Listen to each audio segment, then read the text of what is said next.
தென்னாடுடைய சிவனே போற்றி, எந்நாட்டவர்க்கும் இறைவா போற்றி. அனைத்து தமிழ் உள்ளங்களுக்கும் கனிவான வணக்கங்கள். அனைவருக்கும் இனிய புத்தாண்டு வாழ்த்துக்கள். 2026ஆம் ஆண்டு பிறக்க இன்னும் ஒரு சில நாட்களே உள்ளன. ஒரு வருடம் என்பது சாதாரண விஷயம் கிடையாது.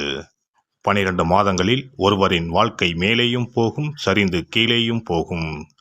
12 மாதங்களில் ஒருவரின் வாழ்க்கை தலைகீழாக கூட மாறும். அந்த வகையில் உங்கள் வாழ்க்கையில் என்ன மாதிரியான மாற்றங்கள் எல்லாம் நடக்கும், உங்களுக்கு எதில் ஏற்றம் ஏற்படும், எதில் சறுக்கல் ஏற்படும் என்று சற்று விரிவாக காண்போம். இந்த ஆண்டின் தொடக்கத்தில் கிரகநிலைகள் என எடுத்துக்கொண்டால், குடும்பஸ்தானத்தில் சந்திர பகவானும், சகோதரஸ்தானத்தில் குரு பகவானும், புத்திரஸ்தானத்தில் கேது பகவானும், பாக்கியஸ்தானத்தில் சூரியன், செவ்வாய், புதன், சுக்கிர பகவானும் உள்ளனர். லாபஸ்தானத்தில் ராகு பகவானும் சனி பகவானும் உள்ளனர். குரு பகவான் 5ஆம் பார்வையாக துலாம் ராசியையும், 7ஆம் பார்வையாக தனுசு ராசியையும், 9ஆம் பார்வையாக கும்ப ராசியையும் பார்வையிடுகிறார். சனி பகவான் 3ஆம் பார்வையாக மேச ராசியையும், 7ஆம் பார்வையாக சிம்ம ராசியையும், 10ஆம் பார்வையாக விருச்சிக ராசியையும் பார்வையிடுகிறார். இந்த கிரகங்களின் அமைப்பு மற்றும் பார்வையினால் உங்கள் வாழ்வில் ஏற்படும் சுப மற்றும் அசுப பலன் என்ன என்பதனையும், அசுப பலன் ஏற்படுமாயின் ராசிக்காரர்கள் செய்ய வேண்டிய பரிகாரம் என்ன, வழிபட வேண்டிய தெய்வம் யார் என்பதனை பற்றியும் முழுமையாக காண்போம். பிறக்கப் போகும் இந்த புது வருடம் உங்கள் வாழ்வில் வளமும் நலமும் செல்வ செழிப்பும் பெற்று வாழ்வில் உயரிய நிலையை அடைய எல்லாம் வல்ல எம்பெருமானை வேண்டி விரும்பி கேட்டுக்கொள்கிறேன். எதிலும் அகப்படாமல் சிந்தித்து செயலாற்றும் மீனராசி அன்பர்களே, இந்த ஆண்டு எந்த ஒரு செயலையும் நிதானமாக சிந்தித்து செயல்படுவது நன்மையை தரும். கனிவான பேச்சுக்கள் வெற்றிக்கு சாதகமான சூழ்நிலையை உருவாக்கி தரும். அவ்வப்போது சிறு சிறு அவப்பெயர்கள் ஏற்பட்டு நீங்கும். பயணங்கள் மூலம் புதிய அனுபவமும் அத்தியாயமும் பிறக்கும். குடும்பத்தில் திடீர் பிரச்சனைகள் ஏற்பட்டு நீங்கும். வெளிநபர்களின் பேச்சுக்களை நம்பி முடிவுகளை எடுக்காமல் இருப்பது நல்லது. பூர்வீக சொத்துக்கள் மூலம் ஆதாயம் ஏற்படும். சிந்தனையில் இருந்து வந்த சில குழப்பங்களுக்கு தெளிவான முடிவுகளை எடுப்பீர்கள். புதிய தொழில்நுட்ப துறைகளில் இருப்பவர்களுக்கு சாதகமான சூழல்களும் வாய்ப்புகளும் உருவாகும். உத்தியோகத்தில் இருப்பவர்களுக்கு இந்த ஆண்டு பொறுப்புகள் அதிகரிக்கும். பல விஷயங்கள் தெரிந்தாலும் வெளிப்படுத்துவதற்கான வாய்ப்புகள் கிடைப்பதில் தாமதம் ஏற்படும். மற்றவர்கள் பற்றிய கருத்துக்கள் கூறுவதை குறைத்து கொள்ளவும். கடன் சார்ந்த சில விஷயங்களில் அலைச்சலும் தாமதமும் ஏற்படும். மருந்து தொடர்பான பிரச்சனைகள் அவ்வப்போது ஏற்பட்டு நீங்கும். வியாபாரத்தில் சாமர்த்தியமாக செயல்பட்டு நினைத்ததை முடிப்பீர்கள். அரசு சார்ந்த சில உதவிகள் கிடைக்கும். உடன் பிறந்தவர்களிடத்தில் சூழ்நிலை அறிந்து செயல்படவும். வியாபாரம் நிமித்தமான சில வதந்திகள் அவ்வப்போது தோன்றி மறையும். வர்த்தக விஷயங்களில் மேன்மையான சூழல் உருவாகும். கடன் சார்ந்த சில உதவிகள் கிடைக்கும். பெண்களை பொறுத்தவரை எந்த ஒரு விஷயமாக இருந்தாலும் ஒன்றுக்கு பலமுறை யோசித்து முடிவெடுப்பது நன்மையை தரும்.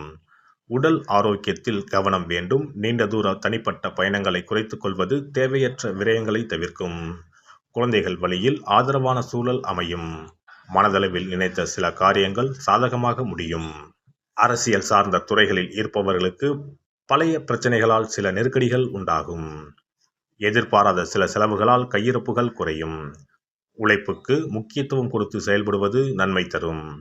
புதிய வீடு மற்றும் மனை வாங்குவது சார்ந்த விஷயங்களில் ஆர்வம் ஏற்படும். பயணங்கள் மூலம் நன்மைகள் ஏற்படும். கலைத்துறையில் இருப்பவர்களுக்கு மதிப்புகள் உயரும். வெளிநாட்டு பயணங்களில் இருந்து வந்த தாமதங்கள் மறையும். விலை உயர்ந்த பொருட்களில் கவனம் வேண்டும். சக கலைஞர்களின் ஒத்துழைப்புகள் புதிய மாற்றத்தை உருவாக்கும். மாணவர்கள் கல்வி பாடங்களை திட்டமிட்டு படிப்பது நல்ல முன்னேற்றத்திற்கு வழிவகுக்கும். மனதளவில் இருந்து வந்த தயக்கங்கள் விலகும். திறமைக்கு உண்டான மதிப்புகள் கிடைக்கும். எந்த ஒரு விஷயமாக இருந்தாலும் நிதானத்தை கடைபிடிப்பது உங்கள் மீதான நன்மதிப்பை மேம்படுத்தும். இந்த வருட கிரக அமைப்புகள் அடிப்படையில் மீனராசி அன்பர்களுக்கு எதிர்பாராத சில வரவுகள் கிடைக்கும். சுபகாரியம் தொடர்பான விஷயங்கள் கைகூடி வரும். வியாபார விஷயங்களில் மட்டும் இழுபறியான சூழல்கள் ஏற்பட்டு நீங்கும். மற்றவர்கள் தேவைகளை நிறைவேற்றுவதில் கவனம் வேண்டும். சனிக்கிழமை தோறும் பெருமாளுக்கு நல்லெண்ணெய் தீபம் ஏற்றி வணங்கி வர காரியங்களில் இருந்த தடைகள் நீங்கி எதிர்பார்ப்புகள் நிறைவேறும். சிறப்பு தொகுப்பு. புத்தாண்டு அன்று செல்வம் பெருக நாம் என்ன செய்ய வேண்டும் என்பதனை பற்றி காண்போம். புத்தாண்டு அன்று நாம் சில விஷயங்களை செய்வதன் மூலம் வீட்டில் செல்வ செழிப்பும் அதிர்ஷ்டமும் மகாலட்சுமி கடாட்சமும் உண்டாகும். ஆகையால் புத்தாண்டு அன்று அதிர்ஷ்டம் தரக்கூடிய வகையில் சில விஷயங்களை கட்டாயம் செய்ய வேண்டும். இன்னும் சில நாட்களில் 2026ஆம் ஆண்டு பிறக்கப் போகிறது.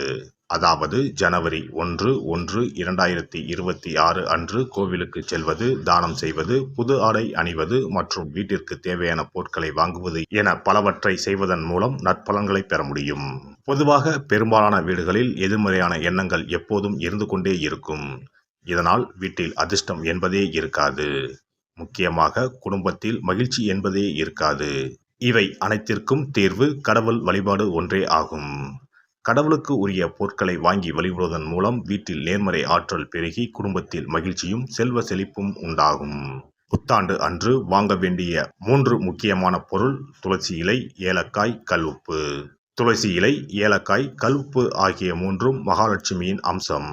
ஆகையால் வருடத்தின் முதல் நாள் அன்று மேற்கூறிய 3 பொருட்களை வாங்குவதன் மூலம் வீட்டில் செல்வ செழிப்பு உண்டாகும். துளசி இலையை வாங்கி வந்து பூஜை அறையில் பெருமாளுக்கும் ஆண்டாளுக்கும் வைத்து வழிபட வேண்டும். அடுத்து ஏலக்காய் வாங்கி வந்து பூஜை அறையில் விளக்கின் அருகில் வைத்து வழிபட வேண்டும். செல்வ செழிப்பு உண்டாக்குவதில் கல்உப்பு முக்கியமான பொருளாகும். ஆகையால் கல்உப்பை வாங்கி கட்டாயமாக பூஜை அறையில் வைத்து வழிபட வேண்டும். வாங்க வேண்டிய பிற பொருட்கள் என எடுத்துக்கொண்டால் மல்லிகைப்பூ, மஞ்சள், குங்குமம், சர்க்கரை, இனிப்பு, பசும்பால், குத்துவிளக்கு ஆகியவற்றையும் வாங்கலாம். புத்தாண்டு அன்று அதிகாலை எழுந்து குளித்து பிரம்ம முகூர்த்தத்தில் பூஜை அறையில் விளக்கேற்றி வழிபட வேண்டும். அடுத்து கோவிலுக்கு சென்று அபிஷேக பொருள் வாங்கி கொடுத்து தரிசனம் செய்ய வேண்டும். முக்கியமாக புத்தாண்டு அன்று ஏழை எளியவர்களுக்கு தானம் செய்ய வேண்டும். மேலும் அறுசுவை உணவுகளை சமைத்து கடவுளுக்கு படையலிட்டு வழிபடுவது நல்லது. புத்தாண்டு அன்று பிறருக்கு கடன் தரக்கூடாது. நல்ல நாட்கள் மற்றும் விசேஷ நாட்களில் பிறருக்கு கடன் கொடுப்பதன் மூலம் வீட்டில் அதிர்ஷ்டம் குறையும். ஆகையால் சுப நாட்களில் பிறருக்கு கடன் அளிப்பதை முற்றிலும் தவிர்த்து விடுங்கள். புத்தாண்டில் நமக்கு நன்மைகள் அதிகம் நடைபெற வேண்டும். 2025ஆம் ஆண்டில் சந்தித்த பிரச்சனைகள், துன்பங்கள், போராட்டங்கள், கஷ்டங்கள் ஆகியவற்றில் இருந்து விடுபட வேண்டும் என்பதே அனைவரின் விருப்பம். புத்தாண்டு பிறப்பதற்கு முன் எந்தெந்த பொருட்களை நம்முடைய வீட்டில் இருந்து அகற்ற வேண்டும், இவற்றை வீட்டில் வைத்திருப்பதால் என்னென்ன பாதிப்புகள் ஏற்படும் என்பதையும், இவற்றை அகற்றுவதால் புத்தாண்டில் என்னென்ன நன்மைகளை பெற முடியும் என்பதை பற்றியும் தெரிந்து கொள்வோம். வீட்டில் இருந்து உடைந்த அல்லது சேதமடைந்த பொருட்களை அகற்றுவதால் துர் அதிர்ஷ்டங்கள் ஏற்படுவதில் இருந்து விடுபடலாம். இவைகள் எதிர்மறை ஆற்றல்களை எளிதில் ஈர்க்கக்கூடியவையாகும். உடைந்த பொருட்கள், பழுதான சாதனங்கள், விரிசல் விழுந்த கண்ணாடி, உடைந்த நாற்காலி ஆகியவற்றை வீட்டில் இருந்து அப்புறப்படுத்திவிட்டு புதியவற்றை வாங்கலாம். நல்ல நிலையில் இருக்கும் பொருட்களாக மாற்றுவதால் வளர்ச்சி, நேர்மறை ஆற்றல்கள் ஏற்படும். பழைய துணிகள், புத்தகங்கள், பாத்திரங்கள் ஆகியவற்றை வீட்டில் இருந்து வெளியேற்றி விடலாம். வேறு யாருக்காவது தானமாகவும் அல்லது மறுசுழற்சி முறையில் பயன்படுத்தக்கூடியதாகவும் மாற்றி அமைக்கலாம். இதனால் நேர்மறையான விஷயங்கள் எப்போதும் வீட்டில் நடந்து கொண்டே இருக்கும்.